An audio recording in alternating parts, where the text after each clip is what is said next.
मध्य प्रदेश विधानसभा चुनाव में जिस प्रकार से हार का सामना कांग्रेस ने किया है, उसके बाद वो न केवल वैज्ञानिक मंथन में जुटी है बल्कि इस्तीफों का दौर भी शुरू हो चुका है। जबलपुर की अगर बात की जाए तो यहां से 2 प्रदेश महामंत्रियों ने इस्तीफा दे दिया है, जो उत्तर मध्य विधानसभा सीट के प्रभारी भी थे। इस वक्त वो हमारे साथ मौजूद भी हैं अशोक गुप्ता जी, जो कि अधिवक्ता भी हैं और कांग्रेस के प्रदेश महामंत्री थे, और पंकज पांडे जी भी हमारे साथ मौजूद हैं। अशोक जी, क्या वजह रही इस्तीफे की? बेशक हार तो हुई है, लेकिन क्या इस्तीफा ही एकमात्र रास्ता?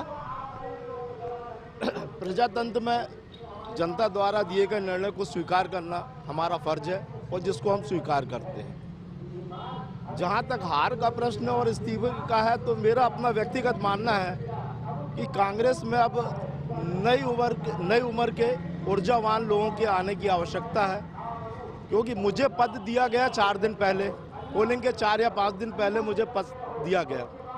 मेरे पास पद के बिना भी मैं कार्य कर रहा था और इसके पहले भी मैंने सारे चुनावों में कार्य किया है, तो पद मेरे लिए महत्वपूर्ण नहीं था। पर इस इस्तीफे का मूल कारण मैं ये समझता हूँ कि मेरे मन में एक विचार आया कि अगर हम इस्तीफा देते हैं तो संपूर्ण प्रदेश में एक मैसेज जाना चाहिए कि जो बरसों से पदों पे जमे हुए लोग हैं, जो कांग्रेस को विजय श्री नहीं दिलवा पा रहे हैं, उनके लिए ये मैसेज है कि वो इस्तीफा दें और नए और ऊर्जावान लोगों को कार्य करने का अवसर प्रदान करें, ताकि आने वाले लोकसभा और विधानसभा चुनाव में कांग्रेस की एक सशक्त टीम जनता के सामने जा सके और जनता को अपने अनुभव और कार्य से प्रभावित कर सके और कांग्रेस को विजय श्री दिला सके। एक बड़ी बात है आपने कही है पंकज जी, आप तो प्रभारी रहे हैं और इसके पहले भी आप जुड़े हैं चर्चाओं में। क्या रहा उत्तर मध्य में, क्या कमी रहेगी और इस्तीफे की वजह?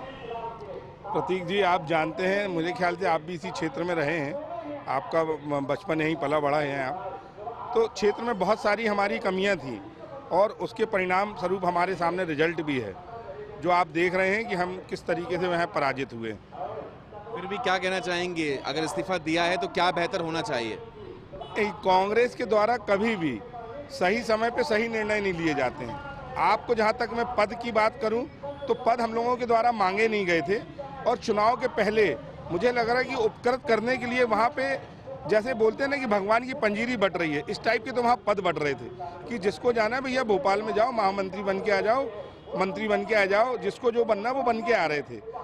उस समय तो हमने, चूंकि हम कांग्रेस के सिपाही हैं, तो उस समय मुझे लगा कि उचित नहीं होगा, और कांग्रेस की सेवा हमने बिना पद के भी की है। आगे भी मुझे लगता है कि बिना पद के हम सेवा करने के लिए तैयार हैं।